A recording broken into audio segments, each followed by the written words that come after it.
Dahil po sa dami ng nakahambalang sa kalsada, magpasaklolo na sa MMDA ang isang barangay sa Quezon City. Hindi lang mga residente ang apektado, kundi pati ambulansya at iba pang may emergency vehicles na naiipit umano sa traffic dahil sa baradong daan. Nakatutok si June Veneracion, exclusive.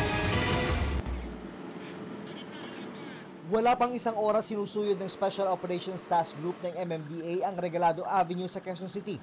Napuno na agad ang dala na 7 tow truck sa dami ng iniwang sasakyan sa no parking area.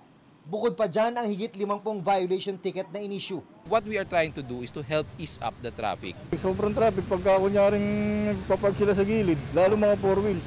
Ang ibang natikitan, hindi pa rin umaalis kahit lampas isang oras na. Tapos ko lang to. Aalis na rin namin. Hindi ba magtatagal.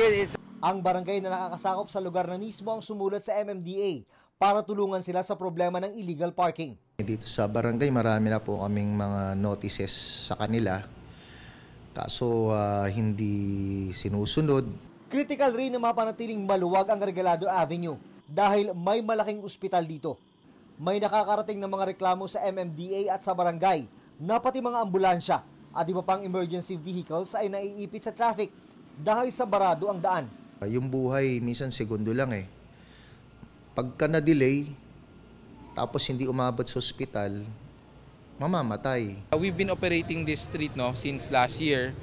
Yun nga lang, syempre hindi natin kakayanin araw-arawin sa dami po ng kalsada all throughout Metro Manila. Ilang oras makaraan ng operasyon ng MMDA, binalikan namin itong Regalado Avenue at eto, balik na naman ang pila ng mga sasakyang nakaparada sa gilid ng kalsada. Ang problemang ito, matagal na raw sakit sa ulo ng Barangay Fairview. Plano ng barangay na hilingin sa City Hall na i-deputize ang kanilang mga tauhan para makapanigit ng mga traffic violator. Ipapareview rin daw ng barangay sa City Hall ang permit ng mga business establishment. Mabilis po ang development ng Barangay Fairview. Kaya it's about time na may ayos po yung mga dati na nabigyan ng permit pero wala naman parking.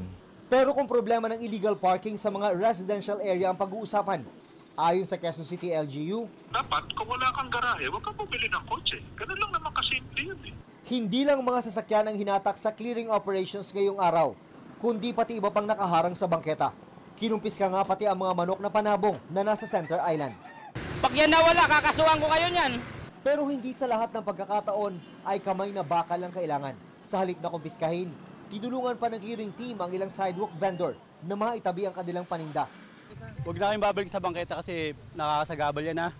Bilang solusyon, sumulat na ang Barangay Fairview sa mga may-ari ng mga bakanting lupa sa kanilang lugar na ipahiram kundi man ay paupahan ang kanilang ari-arian para doon ilipat ang mga nagtitinda sa bangketa.